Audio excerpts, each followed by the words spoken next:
नमस्ते बच्चों, आज हम आपका चैप्टर नंबर 3 जो उसका अध्ययन करेंगे। बाह्य आक्रमण आत्मघाती, यानी बाहरी लोगों ने हमारे देश के ऊपर आक्रमण किया और कुछ ही जातियाँ ऐसी जो हमारे यहाँ ही बस करके रह गई, हमारे नियम कानून संस्कृति को उन्होंने आत्मसातीकरण कर लिया, ग्रहण कर लिया। आत्मसातीकरण जिसका मतलब होगा ग्रहण करना, यानी कुछ विदेशी जातियाँ जो बाहर से तो आई, अपनी धार्मिक संस्कृति धर्म को लेकर के आई, लेकिन यहाँ रहने के बाद में यहाँ के रीति रिवाजों को उसने अपना लिया।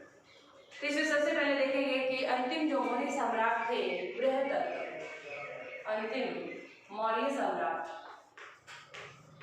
अंतिम मौर्य सम्राट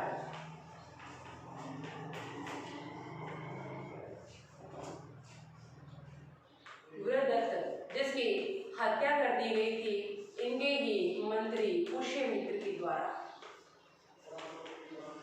पुष्यमित्र ने इनकी हत्या कर दी और एक नया वंश जो है वो स्थापित किया, सोंग वंश। सोंग वंश, इसकी स्थापना की गई 185 ईसा पूर्व। मौर्य वंश जिसकी स्थापना, जैसा कि आपने पीछे देखा था, मौर्य वंश जिसकी स्थापना 322 ईसा पूर्व जो है की गई थी, किसके द्वारा? चंद्रगुप्त मौर्य के द्वारा। चंद्रगुप्त मौर्य, इसके बाद में जो शासक बने थे बिंदुसार, बिंदुसार के बाद में शासक बना था अशोक, और अशोक के जितने भी उत्तराधिकारी थे वो योग्य नहीं थे। कुछ एक अशोक ने बौद्ध धर्म को ज्यादा अपना लिया और जो रीति थी उसके युद्ध वाली उसको त्याग दिया था। उसकी जगह उसने वेरी घोष की जगह धर्मघोष को अपना लिया, जिसका साम्राज्य धीरे धीरे पतन की ओर चला गया। अंतिम जो सम्राट थे बृहदत्त, इसकी हत्या की गई थी सेनापति पुष्यमित्र के द्वारा, जो कि शुंग वंश से संबंधित था, और इसने शुंग वंश की स्थापना की। सन 2000 ईस्वी पूर्व के बाद का जो युग था, जिसमें हम मौर्योत्तर भारत की संज्ञा देते हैं। अब आ जाता है कि ये युग कौन सा रहा फिर? मौर्योत्तर भारत, यानी मौर्यों के बाद में भारत, मौर्योत्तर भारत, जिसका समय माना जाता है 200 ईसा पूर्व। 200 ईसा पूर्व का जो समय था वो समय जाना जाता है मौर्योत्तर भारत के नाम से। इस समय कोई बड़ा साम्राज्य स्थापित नहीं हुआ, पर कुछ एक ऐतिहासिक दृष्टिकोण इसलिए महत्वपूर्ण है कि उस युग में मध्य एशिया से सांस्कृतिक संबंध स्थापित हुए और विदेशी तत्वों का भारतीय समाज में समावेश हुआ। असंख्य यूनानी भारतीय जो है, ऐसे यूनानी भारतीय धर्मों के अनुयायी बन गए, वे जैसे भारतीय भूमि के उपज ही वही बन गए, और अंत में यूनानी विशेषताएं भारत में आत्मसात होकर के मुख्य धारा में विलीन हो गई। मौर्योत्तर भारत में एक राजवंश का संपूर्ण भारत पर नियंत्रण नहीं था, बल्कि अनेक क्षेत्रीय व स्थानीय राजवंशों का अलग अलग क्षेत्रों में शासन था। अध्ययन की सुविधा के लिए हम इन 400 वर्गों को 2 भागों में बांट सकते हैं, यानी मौर्यों के बाद में कोई भी एक ऐसा राजा नहीं बना था कि जो संपूर्ण भारत के ऊपर जो है अधिकार स्थापित कर पाए। यानी एक राजा जैसे केंद्रीय सत्ता मौर्यों के हाथ में थी, तो वैसा केंद्रीय शासन किसी भी राजा ने जो है वो स्थापित नहीं कर पाया था। तो हम उसके शासकों का जो कार्यकाल है मौर्योत्तर भारत, जिसको हम कितने भागों में बांट सकते हैं? 2 भागों में बांट सकते हैं। 2 भागों में पहला आ जाएगा विदेशी शासक, विदेशी शासक, और दूसरे आ जाएंगे आपके भारतीय शासक, दूसरे आ जाएंगे आपके भारतीय शासक।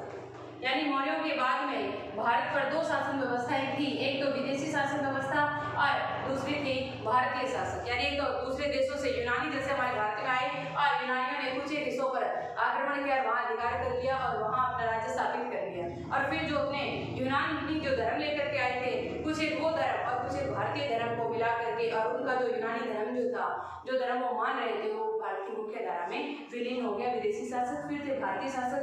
तो क्षेत्रीय जो शासक थे वो किसके तहत आ जाएंगे? भारतीय। यानी पहले मौर्यों के समय संपूर्ण भारत जो है वो एक राजा के क्षेत्र में जो है एक राज्य का ही क्षेत्र था, जबकि जब जैसे ही मौर्यों का अंत हुआ वैसे ही भारत जो है शासन व्यवस्था में 2 भागों में बटा, विदेशी में और भारतीय में। विदेशी शासकों में मुख्यतः यूनानी, मुख्यतः कौन से थे? यूनानी थे।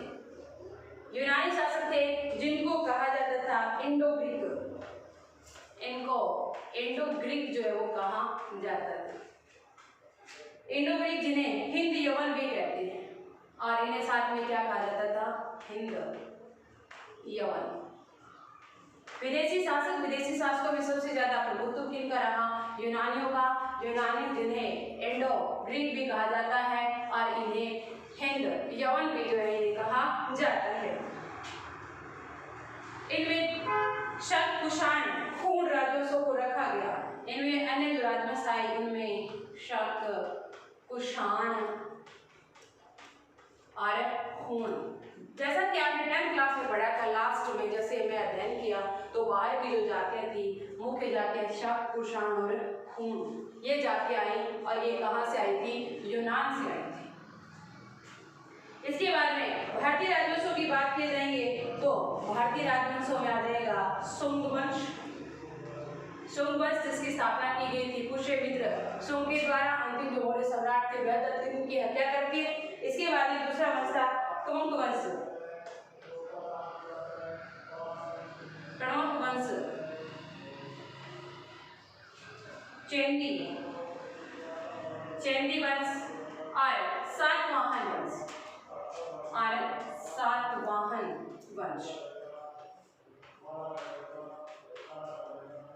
सातवाहन वंश ये तो थे दो शासक, विदेशी और भारतीय। विदेशी शासकों का पूछा जाए कि मौर्यों के बाद में विदेशी शासक या विदेशी जो जातियां थी वो कौन कौन सी थी, एक का पूछा जाए तो यूनानियों में शक कुषाण और खून थे। भारतीय राजवंशों की बात की जाए तो शुंग वंश, कणोक वंश, चेंदी वंश और सातवाहन वंश आ जाएंगे। अब आ जाता है मौर्योत्तर काल। मौर्योत्तर काल किसे कहेंगे? मौर्योत्तर काल जैसे कि मौर्यों के बाद का जो समय है उनको हम क्या कहते हैं? मौर्योत्तर काल कहते हैं कि जो मौर्य साम्राज्य के पतन से लेकर के गुप्त साम्राज्य के उद्भव तक का इतिहास बताता है उसे हम क्या कहते हैं? मौर्योत्तर काल उसे कहा जाता है। लिखेंगे मौर्योत्तर काल।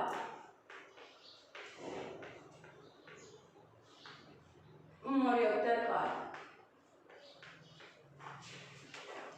मौर्यों के पतन व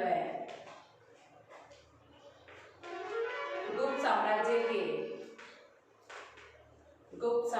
के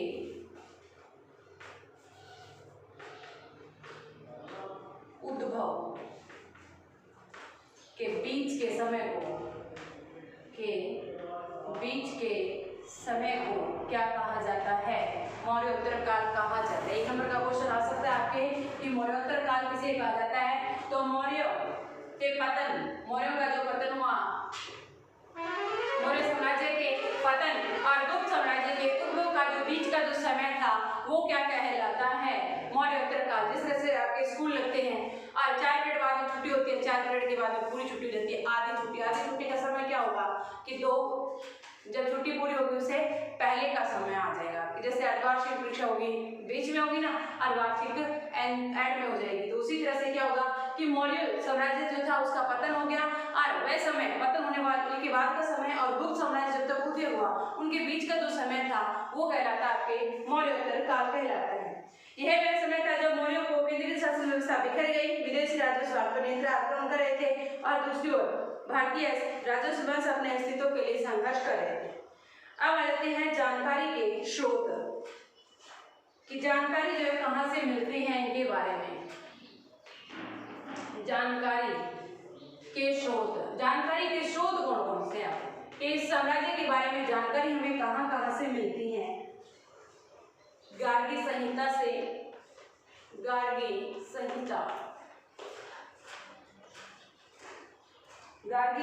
पतंजलि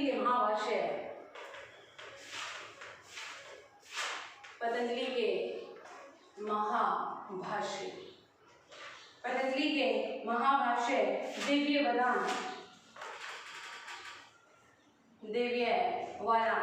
यानी इनके बारे में हमें जानकारी जो है कहाँ से प्राप्त होती है? मौर्यों के समय के बाद की जानकारी। दिव्य वदान कालिदास का मालविकाग्निमित्रम, कालिदास के मालविकाग्निमित्र,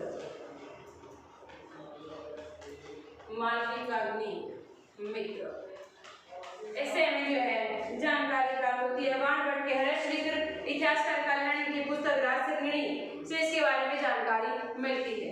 कुषाण राजा कृषक के दरबार में छोटी के दार्शनिक, वैज्ञानिक और साहित्यकार रहते थे। यानी कुषाण वंश जिसके बारे में देखना है, कुषाण वंश।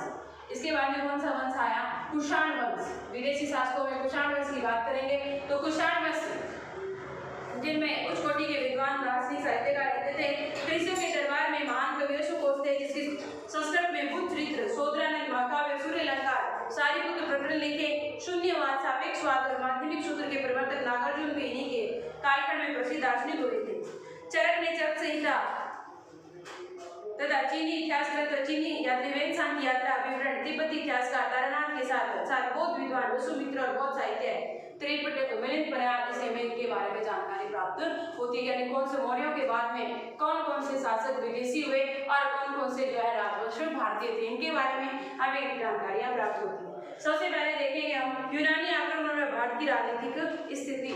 सबसे पहले जो भारत पर आक्रमण हुआ था वो किसका हुआ था? यूनानियों के द्वारा आक्रमण किया गया था हमारे भारत देश के ऊपर।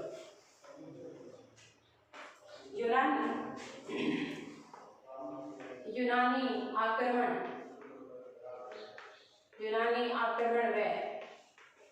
व भारत की राजनीतिक स्थिति। भारत की राजनीतिक स्थिति कि जब हमारे देश के ऊपर यूनानियों का आक्रमण हुआ था उस समय हमारे भारत की राजनीतिक स्थिति कैसी थी? जिस समय संसार को जीतने की इच्छा से मकदूनिया का शासक जो था सिकंदर वो निकला अपने सैनिक अभियान पर, तो उस समय उत्तरी पश्चिम भारत की स्थिति वैसी ही थी जैसी भारत पर हुए ईरानी आक्रमण से पहले हुआ करती थी। यूनानी जो शासक था मकदूनिया का शासक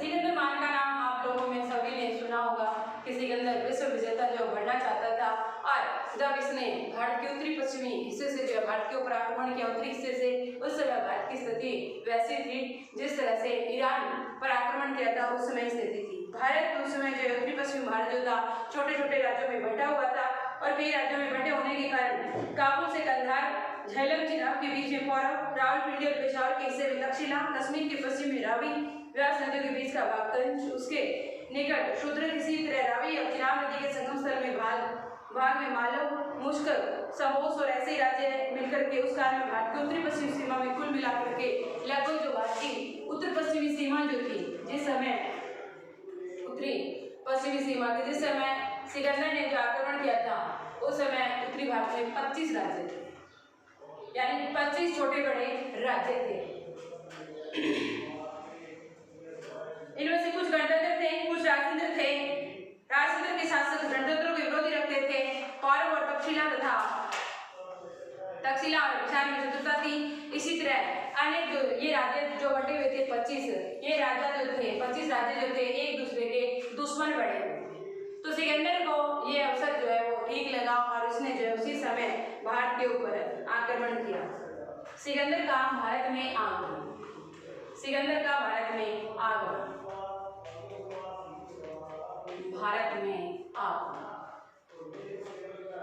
सिकंदर ने भारत पर आक्रमण जब किया ईसा पूर्व के 227 ईस्वी पूर्व में सिकंदर ने भारत की तरफ बढ़ा और कुछ देश प्रेम से ओतप्रोत सीमांत राष्ट्र शासकों ने दिल खोल करके अपना सब कुछ मातृभूमि रक्षा के लिए समर्पित किया, लेकिन शशिगुप्त और आम्बी जैसे देशद्रोहियों ने सिकंदर को बुलाया। सिकंदर कब आया हमारे भारत देश में? 327 ईसा पूर्व आया। कुछ जो मातृभूमि के रक्षक जो राजा थे उन्होंने तो इसका विरोध किया, लेकिन भारत पर आक्रमण करने के लिए इसे आमंत्रित किसने किया? आम्बी व शशिगुप्त जो शासक थे, इन्होंने सिकंदर को भारत पर आक्रमण करने के लिए आमंत्रित किया। कई बार प्रश्न आ जाता है कि सिकंदर का साथ देने वाले दो शासक कौन थे या देशद्रोही दो शासक कौन थे? सिकंदर को जो भारत पर आक्रमण करने के लिए उत्साह कौन रहे थे? तो आम्बी और शशिगुप्त को याद रख लेना है। इसके बाद में शशि को विश्वासघात करने वाले शासकों ने सिकंदर का साथ दिया। सिकंदर सीमांत और अफगानिस्तान पाकिस्तान को जीता हुआ काबुल घाटी से होकर भारत पर चढ़ गया। उसने हमाली और पास को जीता, फिर हिंदुकुश को पार किया। शशिगुप्त ने उसका स्वागत किया। यहीं से उसने अपनी सेना के 2 भाग किए। सेना के किसी को विश्वास पात्र सेनापति हेफिस्टोन और पर्डिक्कस के नेतृत्व में सिंधु नदी के पुल बनाने के लिए भेजा। दूसरे भाग का नेतृत्व खुद संभाला और घाट की तरफ आगे बढ़ा। अभी सिकंदर घाट की भूमि पर पांव नहीं रखे थे, लेकिन इसी समय तक्षशिला के राजा आम्ही ने सिकंदर के पास भारत पर आक्रमण करने का निमंत्रण भेज दिया। आम्ही जो था वो कहाँ का शासक था? तक्षशिला का। तक्षशिला के शासक जो थे इन्होंने सिकंदर के पास में ये निमंत्रण भेज दिया कि आप हमारे यहाँ जाओ और मैं जो है आपकी सहायता के लिए तैयार रहूंगा। मेरी सेना जो है आपकी सहायता करेगी। अपने संदेश में आम्ही ने सिकंदर को सहायता देने का आश्वासन दिया तथा उत्साहित होकर के सिकंदर आगे बढ़ा और भारत में प्रवेश किया। इस अवसर पर उसने भारत की उत्तरी पश्चिमी सीमा पर स्थित राज्यों से युद्ध करना पड़ा। ईरानी लेखक एरिन के विवरण से प्रकट होता है कि भारत की उत्तरी पश्चिमी सीमा पर सबसे पहले उसकी मुठभेड़ अश्मकों से हुई। अश्मकों ने जबरदस्त प्रतिरोध किया। उन्होंने सिकंदर की सेना के दांत खट्टे कर दिए, लेकिन अंत में सिकंदर ही जय विजयी रहा। उत्तर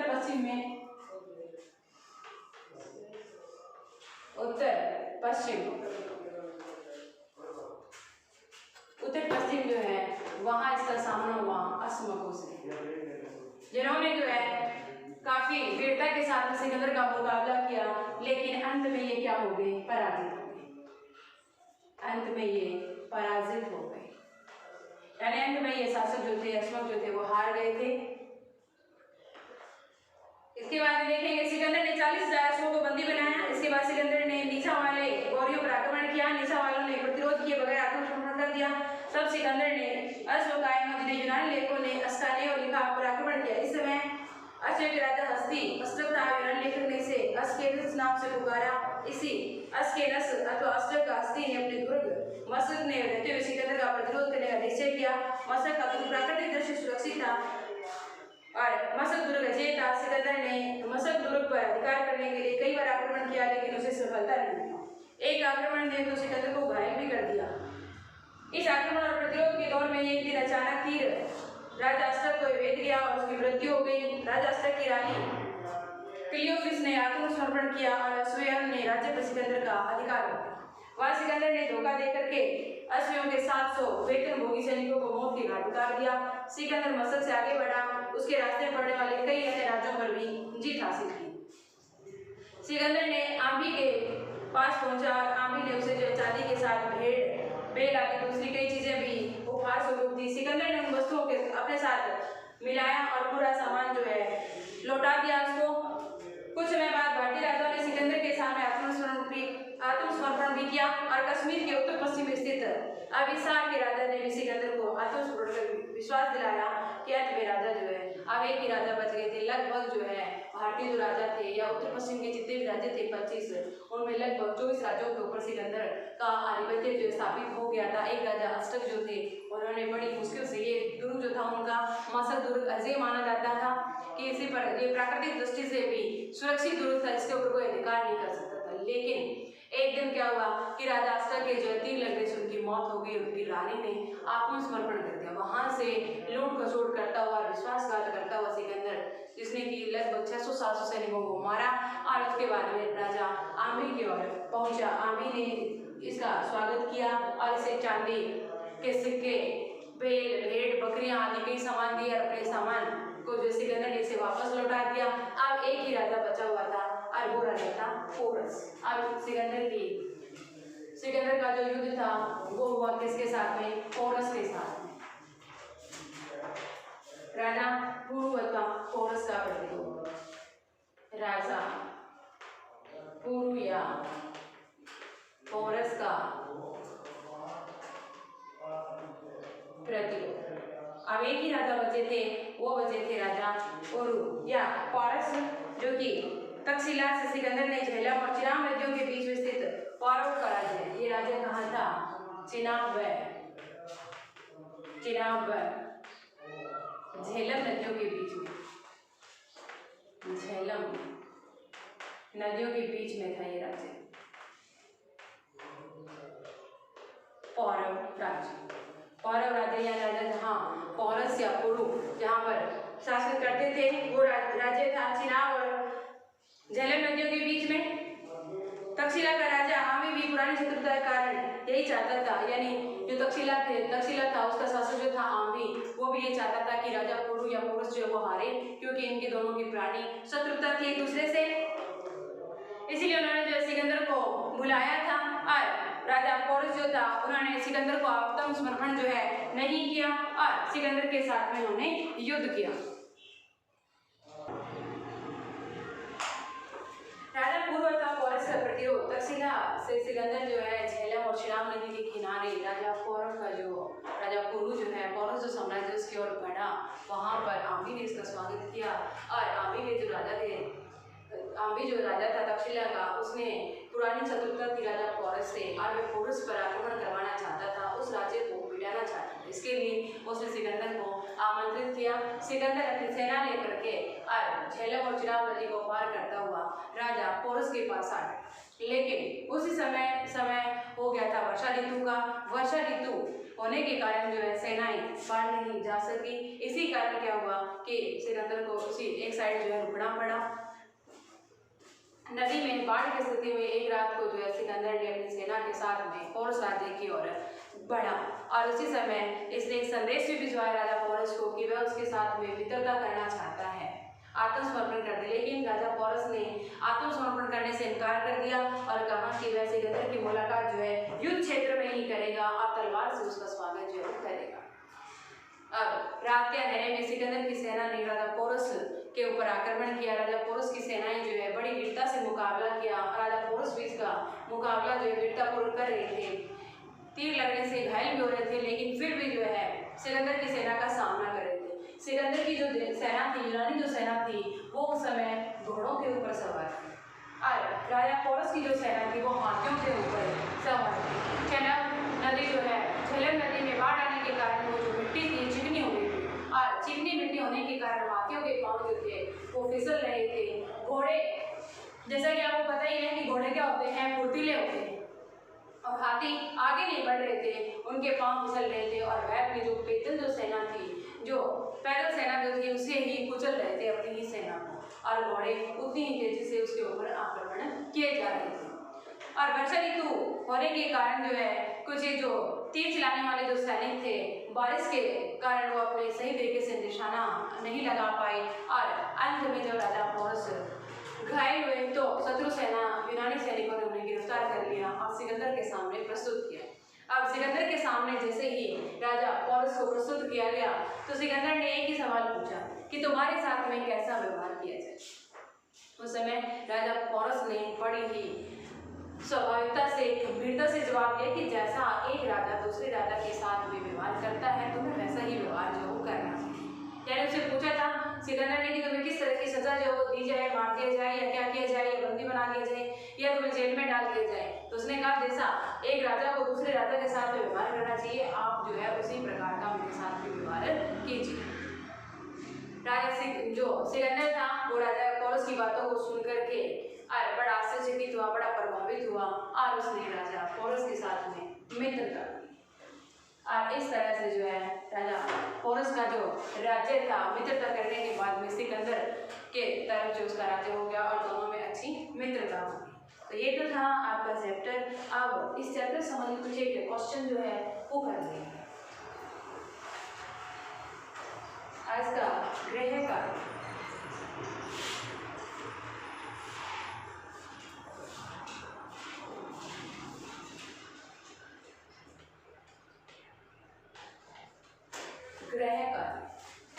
गृह कार्य में प्रश्न नंबर आ जाएगा आपका अंतिम मौर्य सम्राट कौन था? अंतिम मौर्य सम्राट कौन? अंतिम मौर्य सम्राट का नाम लिखना। प्रश्न नंबर 2 आ जाएगा शुंग वंश की स्थापना किसने की? शुंग वंश की स्थापना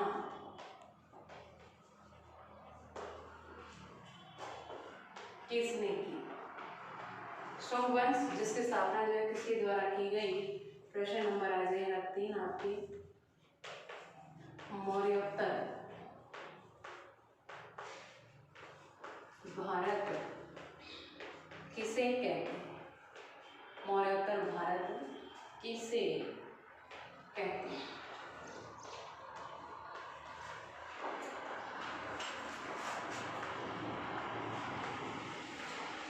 क्वेश्चन नंबर आ जाएगा 4।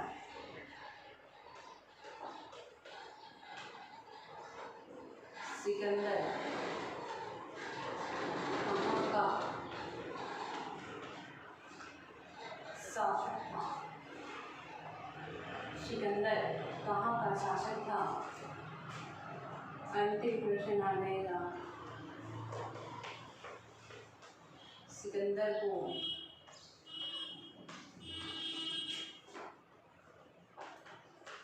भारत आक्रमण का निमंत्रण किसने भेजा था?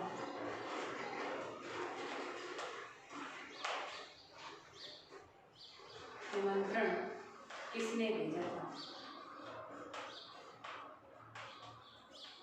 किसने भेजा?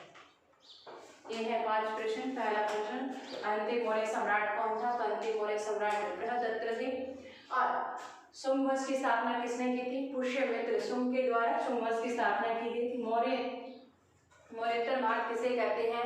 जब मौर्यों का साम्राज्य समाप्त हो गया था और गुप्त साम्राज्य का उद्भव हुआ, उसके बीच का जो समय था उसको मौर्योत्तर भारत कहा जाता है। सिकंदर कहाँ का शासक था? तो सिकंदर मकदूनिया का शासक था। सिकंदर को भारत पर आक्रमण करने का निमंत्रण किसने दिया था? भारत पर आक्रमण का निमंत्रण किसने दिया था? तो आम्री और शशिगुप्त के द्वारा सिकंदर को भारत आक्रमण के लिए निमंत्रण जो भेजा गया। आज के लिए बस इतना ही।